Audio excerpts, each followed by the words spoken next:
Vous allez avoir besoin d'un port pour que les pétroliers puissent aborder, vous allez avoir besoin d'un pipeline pour aller des puits de pétrole au port, vous allez avoir besoin de soldats pour protéger le pipeline des terroristes, donc on amènera aussi quelques soldats, et vous allez avoir besoin de beaucoup d'argent pour financer tout ça.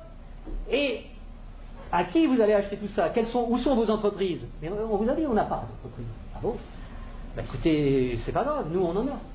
En Occident, beaucoup, on en a plein. On a Halliburton qui fabrique des usines, on a Areva qui a besoin d'uranium, on a Bouygues qui fabrique des autoroutes, des ports, tout ce que vous voulez, on va vous faire ça aux petits oignons, pas de problème.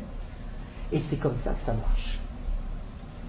On vous prête 15 milliards, sous réserve que vous fassiez travailler nos entreprises, et de toute façon vous ne pouvez pas faire autrement. Donc regardez bien ce que ça fait au point de vue monétaire.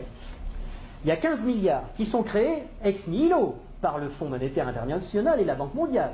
Le Fonds monétaire international, c'est un organisme qui récupère quelques dépôts de la plupart des pays de la planète qui servent de garantie pour faire des crédits, des prêts aux pays sous-développés. Donc il y a 15 milliards qui partent de la Banque mondiale et qui vont sur les comptes du pays sous-développé.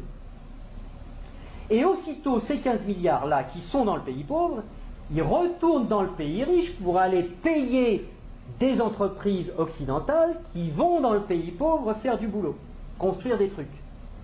Du point de vue du pays riche, quand vous allez vendre des produits et des services dans un pays pauvre à l'étranger, pour vous, c'est quoi? C'est des exportations ou des importations? Des exportations. Voilà. Je vais aller exporter une usine, Areva, moi français. J'exporte une usine, j'exporte du travail, j'exporte des chars, j'exporte des fusils, j'exporte des outils, de l'outillage. Donc, ce qui est génial, c'est que les 15 milliards qui sont partis des pays occidentaux, qui sont allés dans le pays pauvre, il y a des services qui sont exportés par les pays occidentaux envers les pays pauvres, et l'argent, qu'est-ce qu'il fait? Il revient dans les pays riches, les 15 milliards, ils reviennent. Bon.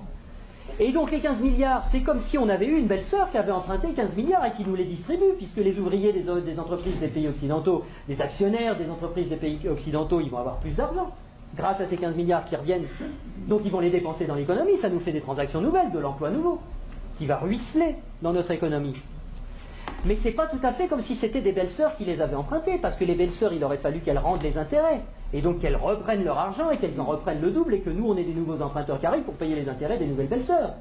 Là, non. C'est qui la belle-sœur qui paye les intérêts? C'est les pauvres. C'est les pays sous-développés.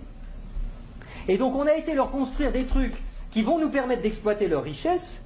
On a eu de la monnaie en plus qu'on a créée nous-mêmes en la faisant passer par les pays pauvres, mais qui revient chez nous net d'intérêts. Et qui paye la dette, qui paye les intérêts, c'est le pays pauvre.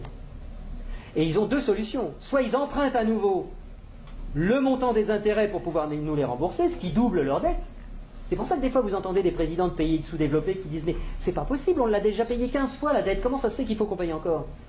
C'est parce qu'ils ne peuvent pas la créer. C'est parce que pour rembourser des dollars, il faut qu'ils les empruntent.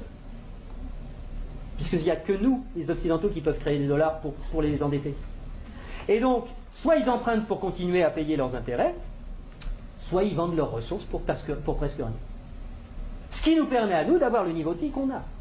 Et d'avoir les ressources des pays sous-développés, qu'on a bien choisis parce qu'ils étaient riches en ressources dont on a besoin, et d'avoir le niveau de vie qu'on a, et d'avoir de l'essence pas chère, et d'avoir des iPhones pas chers, etc. C'est grâce à ça.